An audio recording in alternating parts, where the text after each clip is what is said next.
Les ménages de Daridogou dans le département de Sandégué privés d'électricité, qu'en fera-t-il jour dans les maisons de ce village de l'est du pays? Nous le saurons dans ce journal. Et puis le dernier président blanc sud-africain Frédéric de Klerk est décédé aujourd'hui à 85 ans. Bonsoir et bienvenue dans le journal.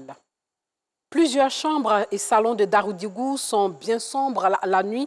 Pourtant, les ruelles de ce village de l'est du pays sont bien éclairées toutes les nuits.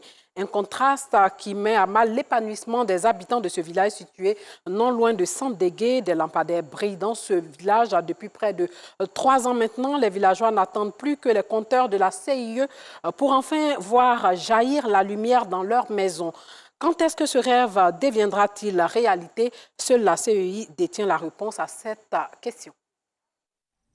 Daridogou, village de 4000 âmes, situé dans la région du Gontougo, au nord-est de la Côte d'Ivoire. Une fois dans le village, des niches électriques sont visibles à tous les coins de rue. Chaque foyer s'en est doté en vue d'obtenir un compteur électrique. 3 ans sont passés et depuis la construction des niches, toujours rien.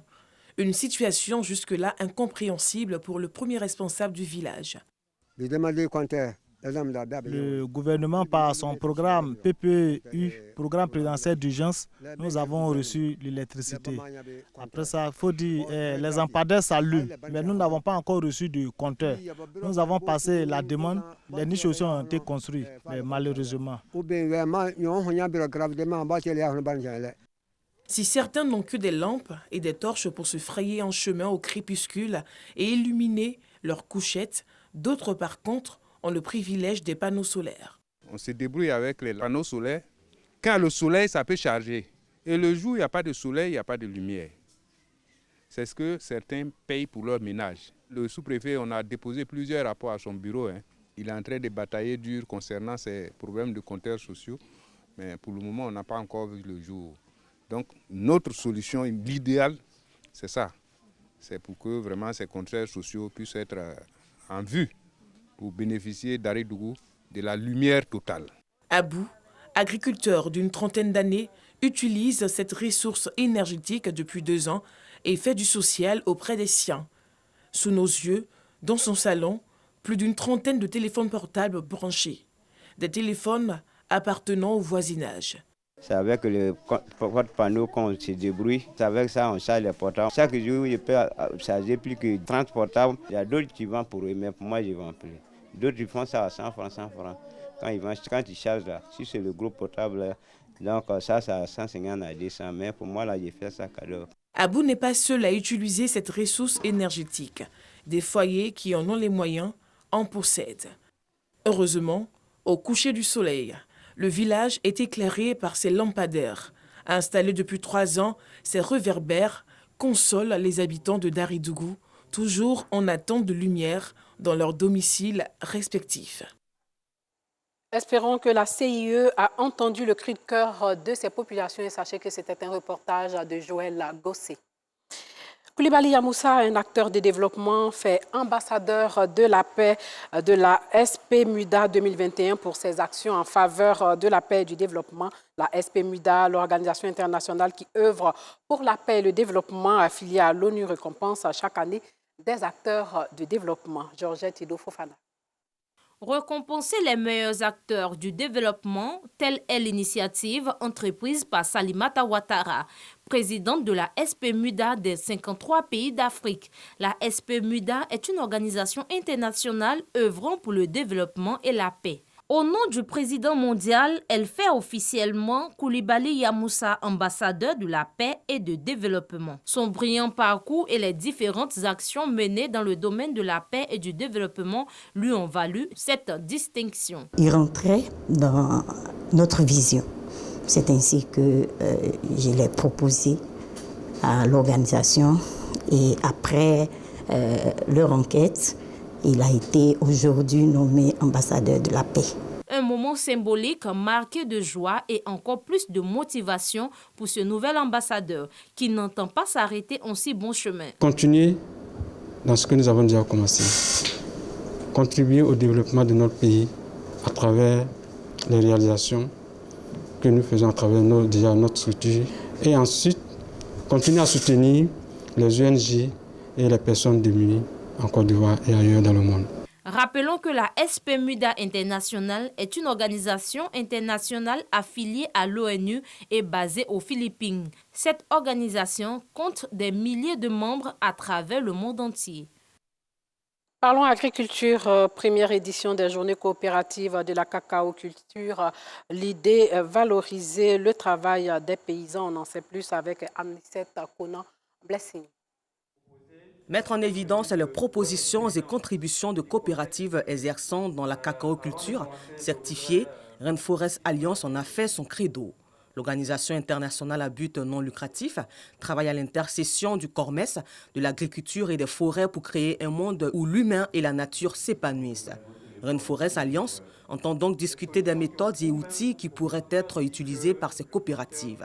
Un événement novateur pour nous. C'est l'occasion de discuter avec elles des avancées que nous avons réalisées ensemble, mais surtout parler des problématiques qui restent encore à régler. Dans l'Afrique de l'Ouest, notre stratégie est de travailler ce qu'on appelle Restore. On est en train on travaille sur le domaine de restauration de valeurs, de la valeur pour les hommes et aussi pour la nature. Comme on dit ici, un avenir meilleur pour l'homme et la nature. Ça, c'est notre domaine. Pour les participants à cette initiative, bienvenue dans le sens où cela aidera les coopératives pour le développement du travail de la terre. C'est une satisfaction, c'est une joie de voir que nos préoccupations ont été prises en compte. La préoccupation majeure de la communication avec ERA et je vois qu'il y a un pas en avant. Nous, en tant que coopérative, on a vraiment besoin des informations parce que tout changement part de l'information. Une fois que vous n'avez pas la bonne information, vous ne pouvez pas agir. Donc, une fois que nous avons la bonne information, on ne fait que relayer ça à nos parents producteurs. Leur dire voilà ce qui est bon, surtout les insecticides, les phytosanitaires. Leur apprendre un peu à manipuler ces phytosanitaires, comment faire pour ne pas impacter l'écosystème. La première édition des journées coopératives exerçant dans la cacao-culture, organisée par Rainforest Alliance, a été meublée par des panels pour enrichir et approfondir les connaissances des agriculteurs. Il a pour slogan « Un avenir meilleur pour l'humain et la nature ». Et puis l'amicale des anciens élèves de IRE a procédé récemment au lancement officiel de son projet dénommé Ma boîte à livres. Le but du projet, inciter les apprenants à lire et aussi rendre l'éducation accessible à tous, ce qui va améliorer bien entendu la qualité de l'enseignement et réduire aussi les lacunes des apprenants. 4 lycées viennent de bénéficier de ce projet. Le reportage de Georgette Ido Fofana. Amener les jeunes à s'intéresser à la lecture, une mission que s'est assignée l'amicale des anciens élèves de IRE. L'absence de bibliothèque au lycée moderne de IRE constituait un frein pour ces apprenants. Pour améliorer leurs conditions d'apprentissage et approfondir leurs connaissances, l'amicale des anciens élèves de IRE a initié le projet Ma boîte à livres qui est d'installer des bibliothèques dans les lycées. 4 lycées viennent d'en bénéficier. 94 bibliothèques installées, mais avec une particularité des parents et des marraines qui acceptent de donner de leur temps, de leur avoir pour servir de modèle, pour booster les petits-enfants.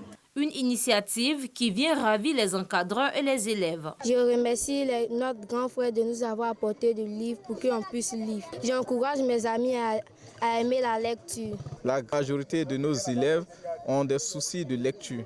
Donc il était impérieux pour nous de répondre à ce déficit-là, à cette carence de lecture.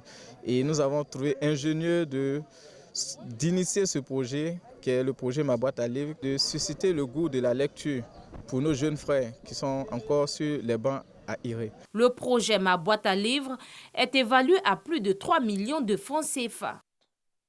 La mairie de Bouaké s'engage aux côtés du Burida, le bureau ivoirien du droit d'auteur, en vue de faciliter la mission de ces structures sur toute l'étendue du territoire. Cela a été acté par la signature d'une convention. Le reportage de Anicette Konan-Blessing.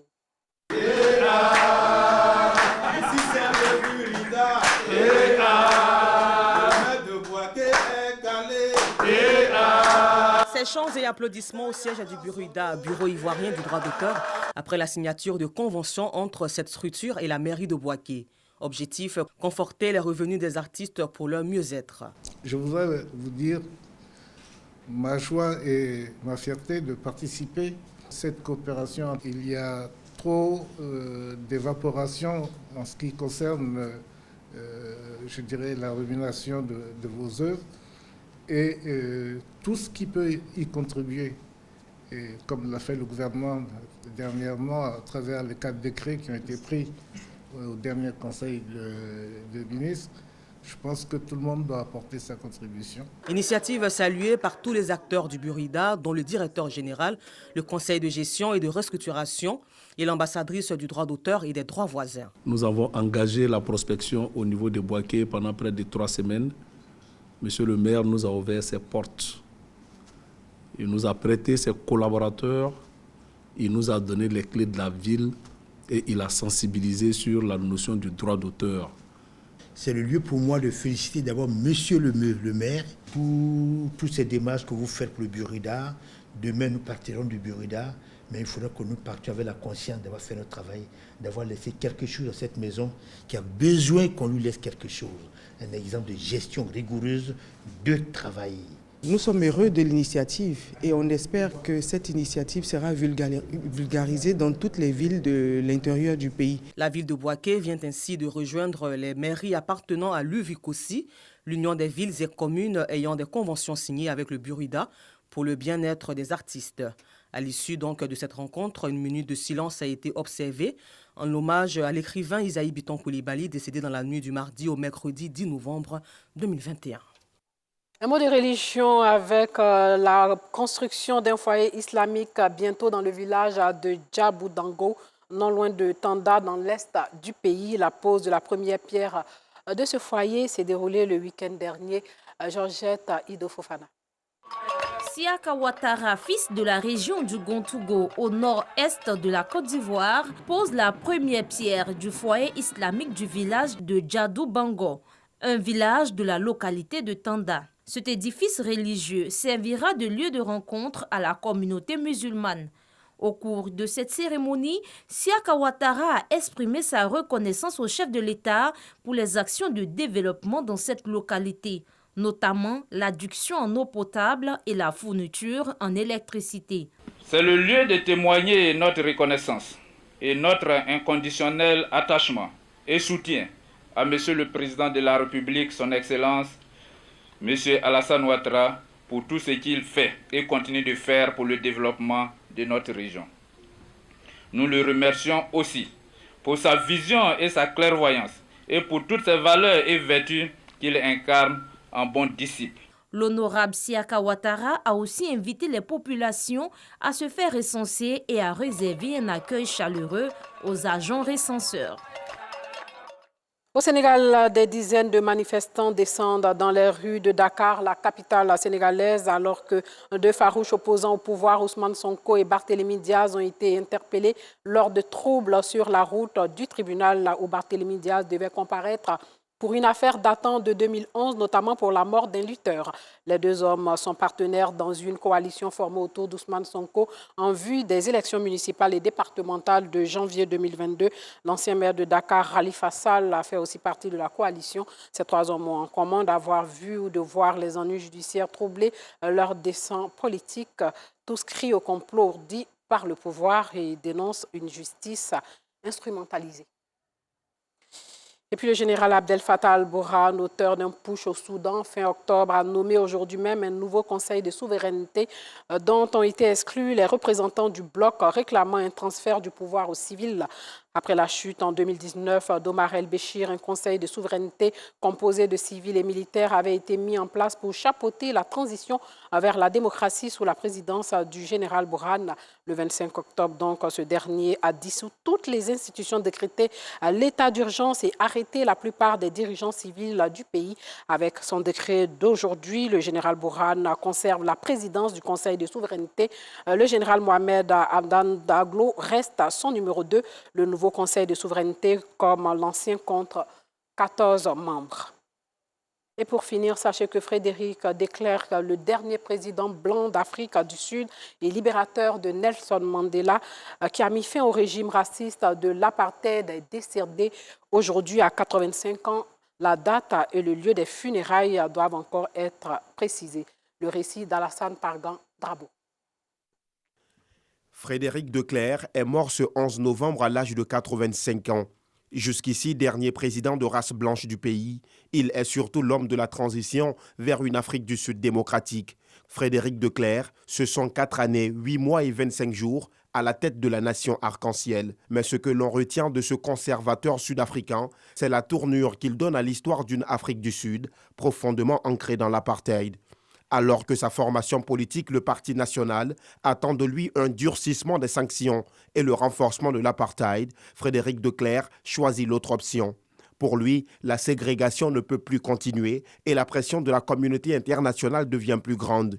Il annonce dans une allocution le 2 février 1990 l'heure du changement.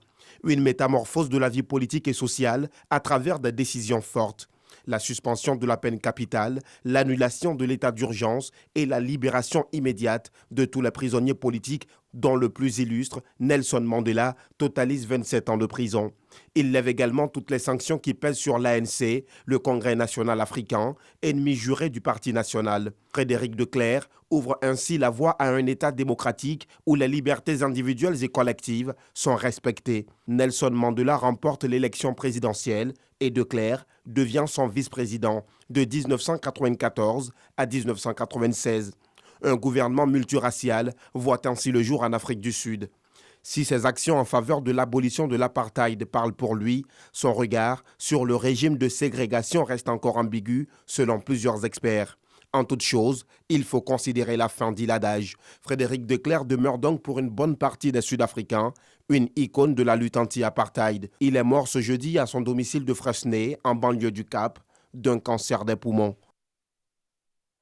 Fin de ce journal, portez-vous bien.